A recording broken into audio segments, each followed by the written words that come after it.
सप्तमी के दिन यहाँ पहिल जाई भेंट हो मंदिर के गेटे पकड़ब ताहरे लाइक कर ली नया नया वीडियो देखे खातिर को आप सबके नया नया वीडियो देखे के मिली एनबी वीडियो में। तो चैनल को सब्सक्राइब करी जे भी भोजपुरिया भाई नया नया बानी तो आप सब चैनल को सब्सक्राइब कर ली, लाइक कर ली, दोस्तों में शेयर करी कि आप सबके नया नया गाना नया नया वीडियो देखे के मिली एनबी वीडियो में। तब भूली ना चैनल को सब्सक्राइब कर ली। तो आप सबके आज बताया जाता नहीं अवधेश भैया के गाना रिलीज होता कल सवेरे के 6:45 पे भक्ति आराधना पे RCA म्यूजिक भक्ति आराधना पे फुलौना दिलवाला भक्ति गाना रिलीज होता सुबह के 6:45 पे भक्ति आराधना पे।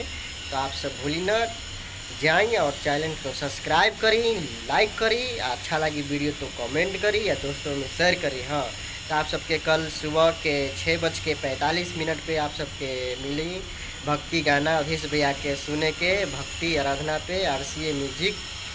तो आप सब भूली ना चैनल को सब्सक्राइब कर ली, लाइक कर ली, दोस्तों में शेयर करी। तो आप सबके बहुत अच्छा गाना सुने के मिली फुलौना दिल वाला ले ले अइहा गाना का बोलबा फुलौना दिल वाला ले ले अइहा।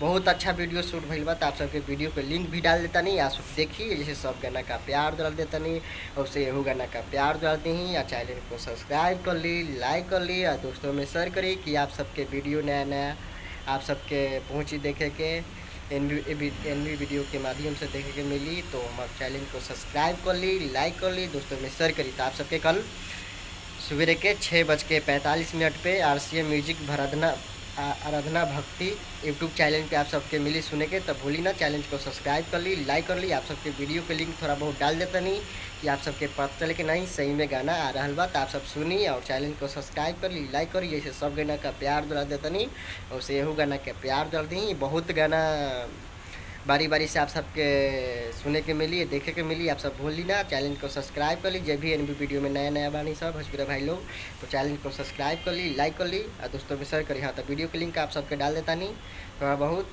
फुलौना दिल वाला ले ले अइहा भक्ति गाना बा। तो आप सब भूली ना चैनल को सब्सक्राइब कर ली, लाइक कर ली, दोस्तों में शेयर करी। आप सबके अगला वीडियो ऐसी नया नया चीज़ आप सबके देखे के मिली। तो थोड़ा बहुत वीडियो को लिंक डाल देता नहीं आप सबके पता चले कि ना सही में गाना आ रहा बा कल 6:45 पे RCA म्यूजिक भक्ति आराधना पे। तो आप सब भूली ना चैनल को सब्सक्राइब कर ली नया नया चीज़ देख खातिर और नया नया वीडियो देख खातिर। अच्छा लगी वीडियो तो कमेंट करी, लाइक करिए, दोस्तों में शेयर करिए। हाँ तो भोजपुरी भाई लोग से ही नहीं हो रहा बा कि हम चैनल को सब्सक्राइब कर ली, लाइक करिए, दोस्तों में शेयर करिए।